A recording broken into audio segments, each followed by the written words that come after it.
Merrily ratting them hard Myers, your blogger from Alma Grove, bring you the news that I'm in fear for my life, living amongst the misogynist who has been coerced to target me.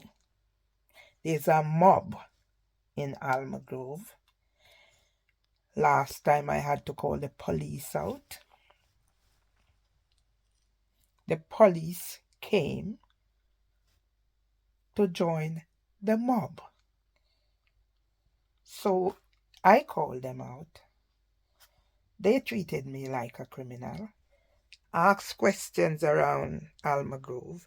Then a policewoman came in here to question my son about leaving the house every day. Does he go to work?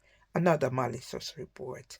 Tell the world Mervyn Myers is not safe in Alma Grove. Over and out.